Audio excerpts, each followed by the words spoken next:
Assalamualaikum dan salam sejahtera. Bersiaran bersama saya Taufik Isa selama setengah jam dalam program Koresponden Bernama, sebuah program yang menampilkan laporan komprehensif lagi eksklusif dari biro-biro bernama seluruh Malaysia dan wakil-wakil koresponden bernama dari Jakarta, Bangkok dan Singapura, juga bersama koresponden jemputan. Antara yang menarik hari ini: Suhaimi Sulaiman, pengerusi baru bernama. Orang-utan spesies penting untuk ekosistem hutan hujan.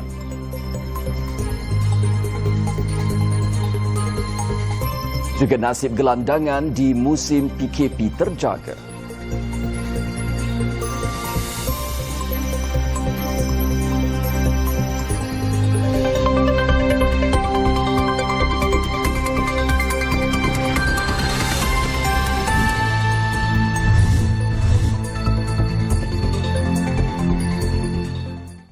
Dalam memulakan koresponden hari ini dengan berita pelantikan Suhaimi Sulaiman sebagai pengerusi bernama yang baru. Menteri Komunikasi dan Multimedia Datuk Saifuddin Abdullah semalam telah mengumumkan pelantikan beliau sebagai pengerusi lembaga pengelola bernama bagi tempoh setahun. Suhaimi menggantikan tokoh media Datuk Sri Azman Ujang yang tamat tempoh perkhidmatan. Sedikit latar belakang Suhaimi, di mana beliau mendapat pendidikan awal di Kolej Melayu Kuala Kangsar di Perak. Kemudiannya beliau melanjutkan pengajian tinggi di Amerika Syarikat dalam bidang ijazah sarjana pentadbiran perniagaan dari City University Bellevue, Washington, dan ijazah sarjana muda pentadbiran perniagaan dari Portland State University, Portland di Oregon.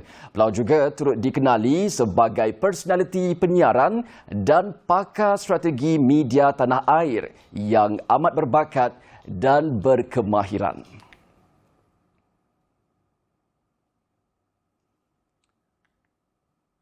Baiklah, untuk pagi ini kita di talian bersama kami di koresponden bernama ialah Encik Suhaimi Sulaiman sendiri. Assalamualaikum Encik Mi, kami mewakili Bernama TV mengucapkan sekalung tahniah atas lantikan Encik Mi sebagai pengerusi bernama dan juga mengalu-alukan kehadiran Encik Mi dalam keluarga besar kami ini. Encik Mi. Terima kasih Taufik. Pelantikan ini bagi saya adalah satu tanggungjawab yang sangat besar. Pada masa yang sama juga saya bersyukur kerana saya sebenarnya telah pun 6 bulan berada di Bernama sebagai konsultan untuk TV dan juga radio, dan saya dapat melihat apa yang ada di Bernama, dan Bernama mempunyai banyak kekuatan untuk terus ke depan sebagai satu jenama yang hebat.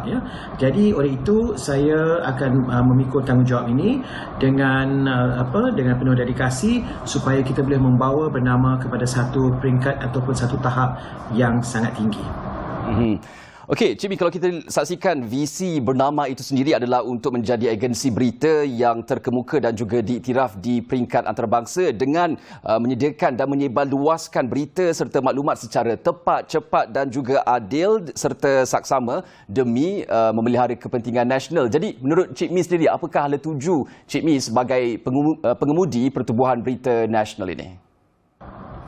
Ya, bercakap tentang hala tuju Bernama, apabila saya kata sebentar tadi, saya selepas 6 bulan berada di Bernama, saya dapati Bernama mempunyai banyak kekuatan untuk menjadi sebuah organisasi media yang sangat-sangat hebat, dan oleh itu saya percaya Bernama boleh menjadi jenama berita nombor 1 dalam 3 kategori. Yang pertama, dari segi credibility. Credibility itu penting. Kedua, relevance, dan ketiga, kita kena hebat dalam thought leadership. Apabila kita ada ketiga-tiga aspek ini, kita akan dihormati kerana kita dilihat sebagai satu organisasi ke depan. Jadi oleh itu saya bersama-sama dengan senior leadership team di Bernama akan menentukan Bernama ini akan menjadi jenama berita nombor 1 dalam credibility, thought leadership dan juga relevance ya. Kerana pada masa sekarang ni kita lihat ya, bukan sahaja kita boleh menjadi jenama berita nombor 1 di Malaysia ya. Kerana dunia tanpa sempadan sekarang ya, kita boleh ke mana-mana pasaran pun. Ya, kalau mengapa tidak kita ke Indonesia juga? Indonesia ada 260 juta ya populasinya dan bahasa mereka hampir sama dengan kita. Jadi mengapa tidak ya kita membawakan berita-berita yang juga digemari oleh mereka di Indonesia contohnya.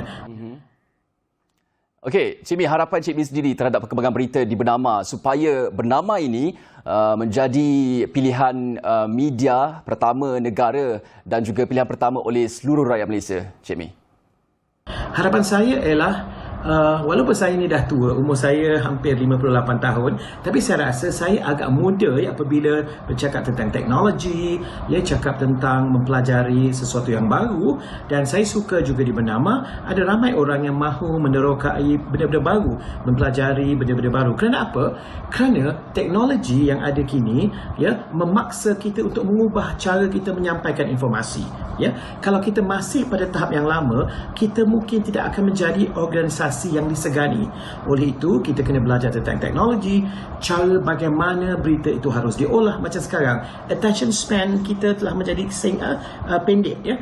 Kalau dulu orang boleh tengok berita 1 jam, sekarang setengah jam pun dia dah rasa lama. Mungkin lepas ni 15 minit, lepas ni mungkin 5 minit, mungkin lepas ni 1 minit. Jadi untuk setiap golongan, sama ada mereka suka yang 1 minit ke 5 minit ke 10 minit, itu kalau TV atau radio, kita kena harus menukar cara kita menyampaikan berita. Ya, itu kalau untuk pandang dan dengar. Dalam penulisan pula, dalam wires contohnya ya, saya rasa cara ataupun teknik cerita kita kena ada banyak analisis, ada 360 dan sebagainya. Itu yang harus kita ketengahkan, kerana itulah yang menjadikan kita thought leaders. Itu tadi, terima kasih Cik Mi, Suhaimi Sulaiman, iaitu pengerusi Bernama. Sebentar tadi baru saja bersama kami di Koresponden Bernama. Sekali lagi, sekalung tahniah kami ucapkan kepada Suhaimi Sulaiman di atas pelantikan itu. Baiklah, kita ke perkembangan berita mengenai status kes COVID-19 setakat semalam 8 April, di mana kes baru mencatatkan 156 orang. Jumlah keseluruhan kes sembuh 1,487 orang, manakala kes keseluruhan kematian adalah 65 orang. Jumlah keseluruhan kes dilaporkan di Malaysia setakat ini sebanyak 4,119 orang.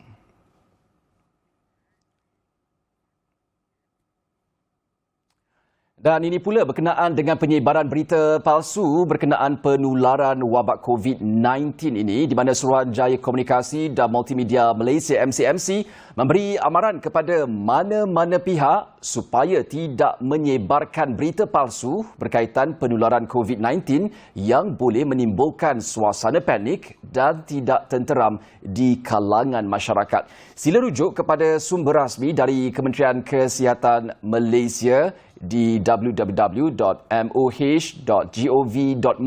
atau World Health Organization di www.who.int bagi mendapatkan maklumat yang tepat dan sahih mengenai COVID-19. MCMC juga meminta orang ramai melayari portal sebenarnya.my untuk mengenal pasti kesahihan sesuatu berita. Berikut adalah senarai penafian berita tular dalam media sosial oleh agensi yang bertanggungjawab melalui kenyataan media Pasukan Respon Pantas Kementerian Komunikasi dan Multimedia KKMM, iaitu MKN, menafikan dakwaan bahawa Perintah Kawalan Pergerakan Diperketatkan PKPD telah diisytiharkan di kawasan Batu 11, Kuantan, Pahang.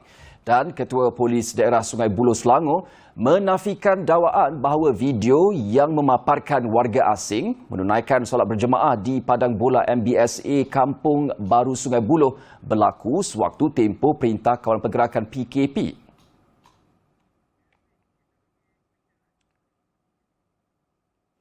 Kita berhenti rehat seketika, kembali selepas ini dengan perkembangan berita dari Sandakan Sabah. Jangan ke mana-mana.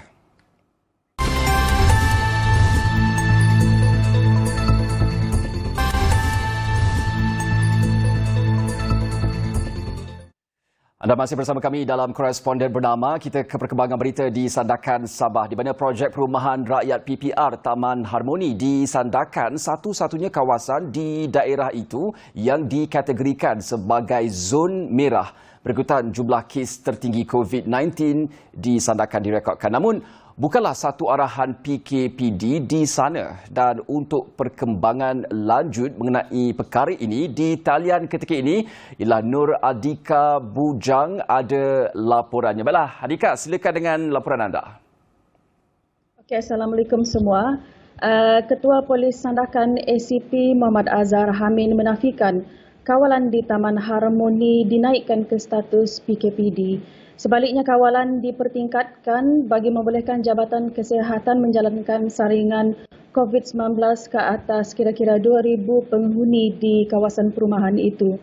Menurutnya, seramai 15 anggota polis berkawal dalam satu shift dengan 3 shift kawalan selama 24 jam di Taman Harmoni sehingga tamat PKP dijangka pada 14 April ini. Langkah itu dibuat sejak 4 April lepas susulan 5 kes positif COVID-19 yang dikesan di kawasan itu dan kesemua pesakit sedang menerima rawatan di Hospital Duchess of Kent, Sandakan. Manakala lebih 20 orang yang merupakan kontak rapat kepada pesakit ditempatkan di pusat kuarantin untuk proses kuarantin selama 14 hari sehingga 17 April. Baik Adika, mungkin Adika juga boleh kongsikan untuk setakat hari ini berapa banyak kes positif COVID-19 dicatatkan di kawasan itu, Adika? Setakat semalam difahamkan masih kekal 5 kes daripada jumlah keseluruhan di Sandakan sebanyak 19 kes. Namun alhamdulillah 8 kes telah sembuh.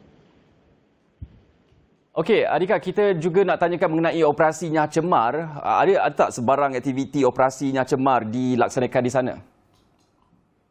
Ya, sebaik sahaja kawalan dipertingkatkan, Jabatan Bomba dan Penyelamat Malaysia Zon Sandakan dikerahkan untuk menjalankan proses Nyah Cemar di sekitar kawasan perumahan itu dan setiap unit rumah juga dibekalkan dengan bahan Nyah Cemar bagi membolehkan penghuni membersihkan kawasan dalam rumah masing-masing.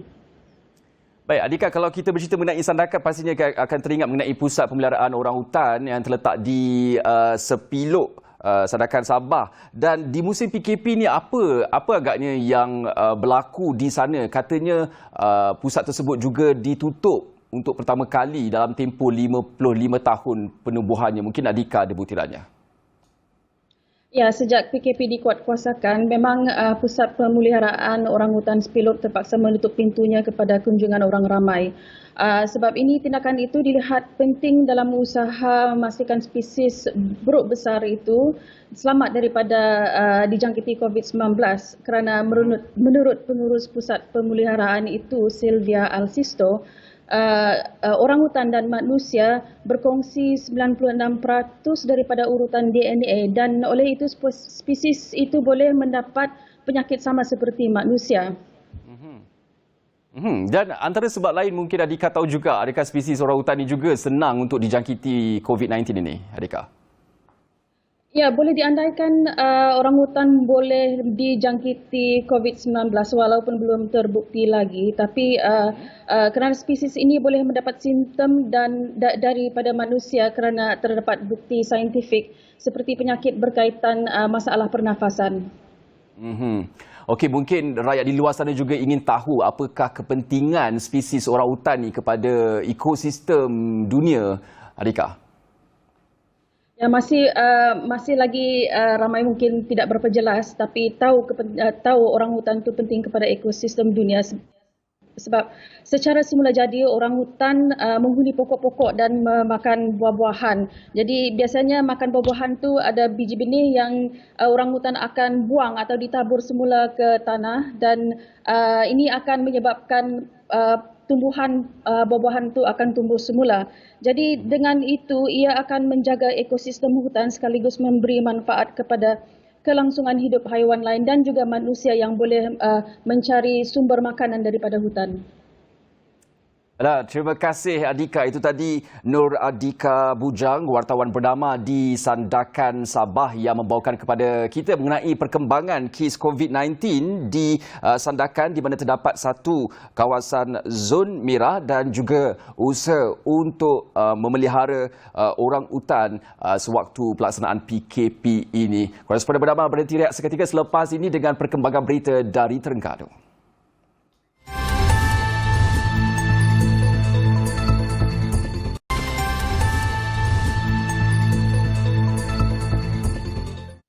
Kembali dengan perkembangan di negeri Terengganu. Golongan gelandangan di Terengganu akan ditempatkan di beberapa lokasi khusus buat sementara waktu sepanjang tempoh Perintah Kawalan Pergerakan PKP bagi mengekang penularan COVID-19 dan membolehkan kebajikan mereka diuruskan dengan lebih teratur. Dan untuk butiran lanjut kita bersama dengan Zalina Maizangah di talian. Zalina, teruskan dengan laporan anda, tapi saya nak tanya juga melalui pemerhatian Zalina sendiri sepanjang berada di Terengganu, berapa ramai rasanya golongan gelandangan yang ada di negeri tersebut? Okey, terima kasih Taufik. Sebenarnya kalau dibandingkan dengan antara Terengganu dengan wilayah Persekutuan, sangat jauh bezanya. Sebenarnya gelandangan di Terengganu tidaklah ramai. Yang kita dapat maklumat baru-baru ni pun di Kuala Terengganu sahaja yang kita dapat detail lah, baru 20 orang. Sangat beza jauhnya Taufik kan, berbeza dengan wilayah Persekutuan. Dan untuk makluman Taufik juga, kalau berbicara tentang gelandangan di Terengganu, kebanyakannya kita, susah nak tengok sebab kebanyakan keluarga lebih seronok tinggal beramai-ramai daripada membiarkan kaum keluarga mereka tiada rumah. Itu yang menjadikan jumlah gelandangan di Terengganu ni agak sedikit. Jadi apabila adanya kes COVID-19 ni, bila pihak kami bertanya kepada Jabatan Kebajikan Masyarakat, dia kata jumlahnya memang yang dia kesan setakat ni tak sampai 50. Itu di Kuala Terengganu yang betul-betul dia tengok dalam 20 orang sahaja Taufik. Itu untuk jumlah gelandangan. Jumlah melalui pemerhatian Zalina sendiri. Rasanya hanya tertumpu di Kuala Terengganu saja ataupun bagaimana dengan daerah-daerah lain, Zalina? Okey, daerah lain tu ada juga. Tetapi macam yang saya katakan tadi, sebab kita berhubung dengan Jabatan Kebajikan Masyarakat, so fokusnya adalah lebih pada kawasan bandar. Sebab yang nampak dilihat gelandangan ni lebih ramai dekat kawasan bandar Kuala Terengganu. Kalau dekat daerah lain mungkin ada, tapi jumlah dia sangat sedikit. Dan kebanyakan mereka ni masih lagi bersama keluarga lah. Nak kata gelandangan yang bukan sepanjang masa. Kadang-kadang macam tu sekejap sahaja dia berada di meraya-raya, lepas dia akan kembali pada keluarga. Itu yang uniknya sikit bila kita berbicara tentang gelandangan di Terengganu ni. Memang jumlahnya tak ramai. Dan untuk makluman Taufik dan semua juga, baru-baru ni Terengganu ada buat operasi di kawasan bandar. Dan daripada jangkaan 20 orang yang kita jangka mungkin ada di Kuala Terengganu tu, hanya 11 orang sahaja yang tinggal. Yang lain tu mungkin sudah kembali kepada keluarga pada musim PKP ini. Itu yang mesti pemerhatian dan juga mesti maklumat yang kita dapat daripada JKM. Sangat jauh beza berbanding dengan wilayah Persekutuan yang saya rasa bila kita tengok apa yang kerajaan buat pada gelandangan di wilayah dengan menempatkan mereka di dewan-dewan dah macam musim banjir. Kalau kita ibaratkan berlaku dekat Terengganu lah. Kita tengok penempatan mereka tu sama ramai lebih kurang macam musim banjir kami dekat setengah kawasan dekat sini. Itulah dia sangat memang sedikit. Memang cukup berbeza sebenarnya Zalina Memang cukup berbeza antara Terengganu dan juga di Kuala Lumpur, demografi sendiri dan juga sosial seseorang gelandangan itu. Mungkin Zalina boleh kongsikan juga mengenai langkah yang telah diambil untuk memastikan tahap keselamatan dan juga kesihatan golongan gelandangan ini, terutama sekali di negeri Terengganu. Baik, Taufik, yang baru-baru ni setelah kami berhubung dengan pihak JKM, dengan pihak polis dan juga pihak kesihatan, mereka ini dibuat satu saringan lah. Mereka nak mengesan golongan gelandangan ini betul-betul yang tidak ada rumah, yang gelandangan yang kita labelkan yang sebelum ini, ataupun mereka ini sebenarnya adalah penagih dadah ataupun pesakit mental. Jadi terdapat 3 golongan ini, mereka akan asingkan dan mereka yang didapati memang sakit mental akan dihantar ke Hospital Hulu Terengganu. Dan kalau tak silap saya, daripada tangkapan 11 orang baru-baru ni, ada 2 daripadanya memang sakit mental dan dah pun dihantar ke Hospital Hulu Terengganu. Manakala selebihnya tu ada yang penagih dadah pun dihantar ke tempat-tempat yang sepatutnya lah dan mereka yang betul-betul gelandangan yang sehat, yang normal, dibuat saringan dulu sama ada mempunyai tahap kesihatan yang baik ataupun tidak, dan kemudiannya dihantar ke Marang. Di Marang ada satu pusat, diorang tempatkan dekat situ, sangat selesa Taufik. Kalau kita tengok kat situ memang kita rasa memang kebajikan mereka sangat terjaga. Sangat bagus tempatnya dan saya rasa JKM telah melakukan sesuatu yang sangat baik.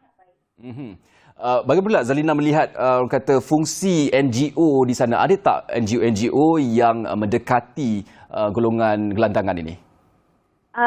Ada Taufik, memang ada. Cuma orang kata tidak nampaklah macam secara besar-besaran tu tak ada. Sebab macam saya katakan tadi, gelandangan di sini tidak ramai. Tapi bila Taufik bercakap pasal NGO, sebenarnya NGO di Terengganu ni, dia lebih mendekati golongan asnaf. Dan sebenarnya NGO ni, gelandangan pun dia pergi, tapi sebab saya kata tadi, dia terlalu sedikit. Jadi mereka lebih tumpu kepada golongan asnaf. Dan mereka ini membawa bukan sahaja bekalan makanan ya Taufik. Kalau tengok agak unik, mereka membawa bekalan makanan harian. Macam ikan, sayur, ayam. Saya rasa benda tu lebih diperlukanlah oleh golongan ni setiap hari. Itu yang menariknya kalau sebut pasal NGO dekat Terengganu lah Taufik. Mungkin beralih sedikit daripada gelandangan tetapi mereka tetap menjalankan tugas juga. Baiklah. Terima kasih Zalina. Itu tadi Zalina Maizan Ngah, iaitu wartawan bernama di Terengganu yang membawakan kita perkembangan dari sana. Terutama sekali mengenai nasib golongan gelandangan ketika musim PKP ini. Baiklah, seterusnya kita ke segmen motivasi dalam koresponden yang kami sediakan untuk anda sepanjang tempoh PKP ini. Kita saksikan. Apa hikmah PKP sebenarnya? Sebenarnya ia menjadikan kita seorang disiplin. Apa definisi disiplin? Kita buat sesuatu yang kita mesti buat, suka ke tak suka, kita buat sebab kita amalkan disiplin. Ingat, dalam hidup ini, kita ingat 2D, iaitu decision, keputusan dan disiplin. Sebab kalau kita buat keputusan untuk setiap hari, jadi orang yang sihat, orang yang bijak, orang yang penyayang, orang yang menjaga silaturahim, orang yang sangat dekat dengan pencipta, orang yang memberi manfaat, maka kita jadi orang yang menjaga diri kita, kebersihan diri kita. Kita jaga intelek kita supaya cari ilmu. Kita jaga emosi kita, jangan ada penyakit ataupun emosi negatif. Kita jaga silaturahim kita, sayang semua orang, maafkan semua orang, beri kebaikan pada semua orang. Dan kita sentiasa tanya apa kebaikan yang kita nak beri. So bila kita tulis skrip kehidupan kita, setiap hari saya jadi 1, 2, 3, 4, 5. Kita disiplinkan, mula-mulanya payah tetapi yakinlah setiap 1% kita betulkan diri kita, dalam masa PKP ni berapa puluh peratus dah kita dah untung. So jadikan masa PKP ni disiplin memperbetulkan diri, melihat orang dengan kasih sayang, menjadi pemerhati diri sendiri, jadi orang sedar diri bukan sedar orang, sucikan hati, sentiasa penuh syukur, penuh sabar, jaga silaturahim. So, bila kita disiplin jaga 6S, apa dia? Syukur, sabar, sedar diri, sayang semua orang, sucikan hati dan jaga silaturahim. InsyaAllah kita ada checklist dan kita buat disiplin dalam segala aspek. Fizikal, jaga kebersihan, dan kita pun tak mau rapat-rapat orang tak muhrim pun kita pergi peluk. Kita jaga disiplin segala-galanya insyaAllah, dan juga bina kasih sayang. Disiplin setiap hari, masukkan akaun emosi dengan menyayangi keluarga kita dan semua orang. Koresponden bernama telah pun sampai ke penghujung rancangan. Percayalah, disiplin yang kuat bakal menentukan kejayaan kita dalam memutuskan rantaian COVID-19. Sama-sama kita jaga kita dan kita jaga negara. Saya Taufik Isah. Assalamualaikum dan jumpa lagi.